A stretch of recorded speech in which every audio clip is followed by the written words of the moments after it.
We were just talking about the wind. A lot to talk about in Vegas, but you experienced that wind. We all saw it on TV. As bad as advertised? As bad as advertised. Ooh. It was really big time because going down the back straightaway, or Nellis straightaway, they like to call it in Vegas, when you turn off into 3, it was trying to kick the back end of out on the trucks, the Xfinity cars, as well as the Cup cars all weekend long. But Saturday was probably the worst day. Wind gust up, almost 50 miles an hour. Well, as bad as it was for the drivers in their cars, it was maybe even worse for the fans in the stands and our turn announcers on the roof and people on pit road. Just a lot of sand getting kicked up and stuff. So, quite interesting conditions, ones we don't normally face, in the NASCAR series. So. Not at all. And surprisingly, or maybe unsurprisingly, the ones they were able to deal with it all the best, Hendrick team number 5. Kyle Larson just dominating out there for Sunday's Cup race, leading 181 laps, sweeping the stages, winning the race, getting all the points. But that wasn't the full story because he did have some competition, mainly at first, Jeff, from his teammate, William Byron, who then got attacked by a big plastic garbage bag. Have you ever, Jeff Hammond? Yes, unfortunately I have, because some of the debris, but it brings it right back around with the wind and the situation with some of the other competitors. But when it got on the nose of that 24 car, it didn't take very long for the water temperature to go peg, and they had to get down pit road. Fortunately, it came off easy. He was able to recover and make a pretty decent day out of it. But it was that kind of weekend. Even though, you talk about competition, I think you need to use that a little bit looser because there was no competition for the 5 car. Honestly, I'm surprised that we didn't see more debris on grills and things like that and overheating because of the wind that we mentioned earlier. But unfortunate circumstances for them. And what did you said you heard something funny about that this morning. Rudy Fugle was giving an interview on Sirius. Rudy Fugle came on, was talking about the big 55-gallon plastic bag. He thinks there may have been a beer can in it because he said, quote, "We found a silver bullet in our air filter." A beer can had fixed itself in the air filter afterward, and they still came back and finished 10th after reaching a temperature, they said, of 350 degrees. Incredible. Pretty good. No, it's remarkable because, again, you're putting a lot of strain on the engine, and it just tells you once again how unbelievable the folks at Hendrick Motorsports, especially in the engine department, they are able to build these engines to be able to survive that kind of torment. That's exactly what it is, to shoot one up that high, not lose enough water to do damage or eventually make the engine fail. So, another tip of the hat to a good job at Hendrick Motorsports.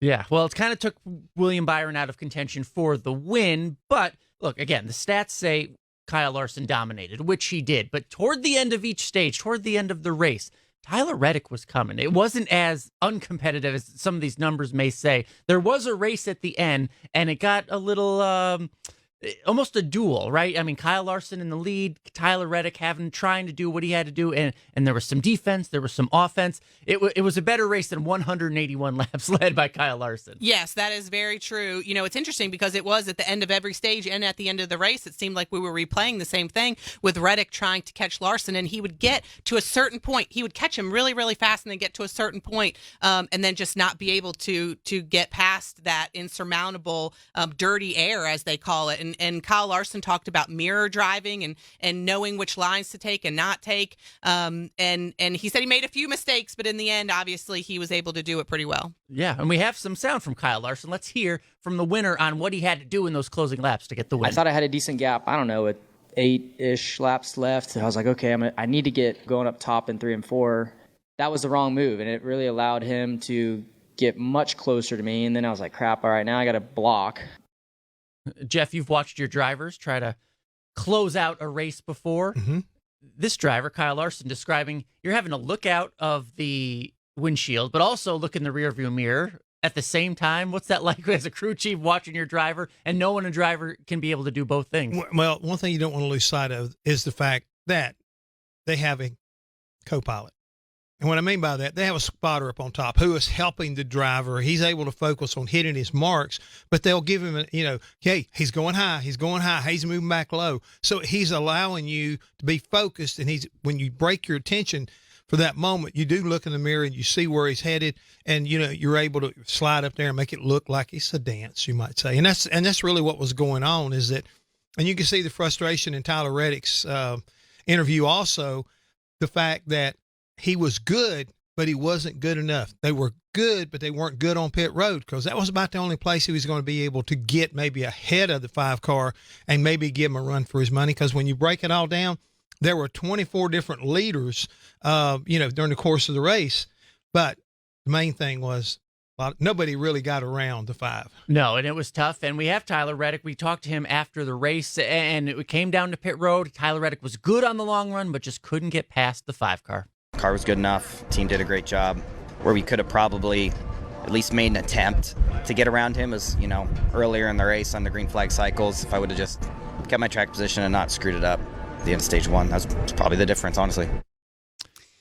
That'll do it. Yeah. It comes down a lot of times to not making mistakes, and that was a mistake. Obviously, he was there at the end, regardless of what happened on pit road. He got to, within half a second of Kyle Larson, so he was there. Just couldn't get past that dirty air. But yeah, you make mistakes on pit road, and it sets you back, and you have to get over that hump, and they just weren't able to do it. We saw a lot of mistakes on pit road. Ross Chastain, the 3rd race of the year, 3rd time he's been caught for speeding, put him in position where they had to make a late strategy call, almost help them, really. Not the speeding call that helped them, but he put the blame fully on his shoulders. But a lot of speeding calls, a lot of pit issues, lug nuts, tires falling off early on in this season. Well, I was just going to make mention of Bubba Wallace, too. Yeah. I mean, Bubba Wallace had a huge issue, and I wanted to ask you a little bit about that, because being, having the crew chief mind that you do, explaining to the listeners what exactly happened to Bubba Wallace, why they had to use a saw on pit road to completely cut that wheel off of his car. Because the nut cross-threaded. Yeah. And there's one way you can get it off. I mean, and that's unfortunate. And they did a really good job to be able to come back and be able to finish the race like they did. But it was I guess you might say everybody had an issue. Okay. Even Kyle Busch. I mean, here's a guy that's been really strong first 2 races. It looked like he had a little something for maybe, later on in the race. But what does he do? He pits out of his pit box. Again, driver makes a mistake. I did hear Kevin Harvick and those guys up in the booth, Fox booth, were talking about how slick pit road has been here at Vegas in recent years. And everybody has to kind of like be ahead of the game. Stop earlier, more aggressively, so you can get your car into the box correctly and not slide through. But that's what happened there. He got over the line, didn't catch it, and had to do a pass through. Not a good day for him as far as that goes. And one other thing that about this whole race at Vegas, I loved your opening. Domination, okay? You forgot one other word to go with it. Perfection. They were perfect all day long. They didn't make mistakes on pit road. He didn't make any mistakes behind the wheel.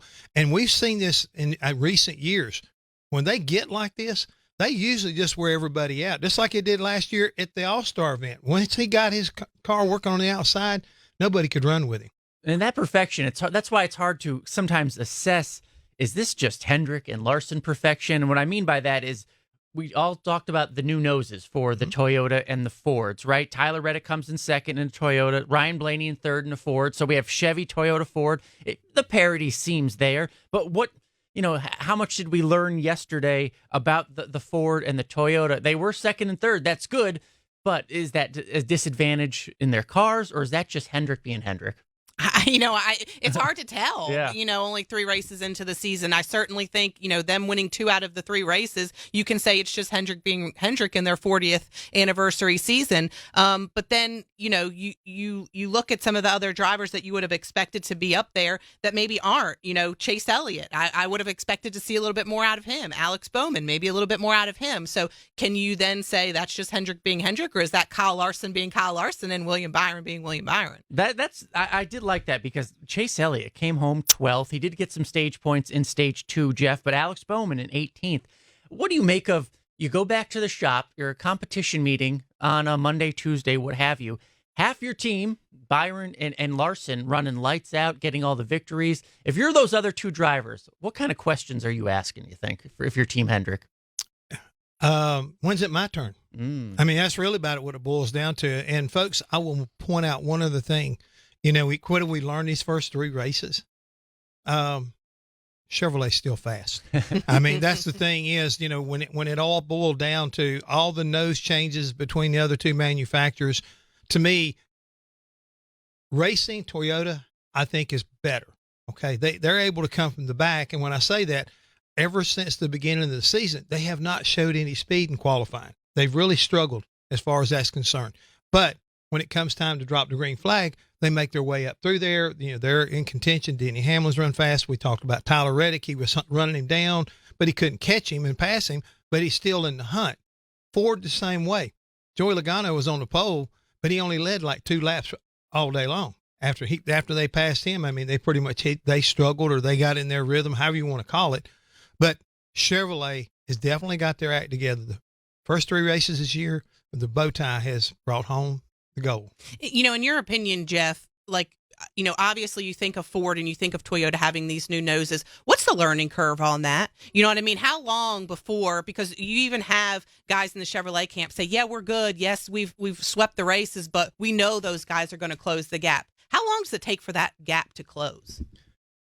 We may have to go as many as 10 races before we can figure this thing out. Because, you know, even like in that race yesterday, the variables and that wind, the way it was, this is not something we're going to run into every week. So what you learn, what you're trying to factor into all of this is, where are we better? What do we need to work on? Is it softening the setup? Is it giving more grip to the front end?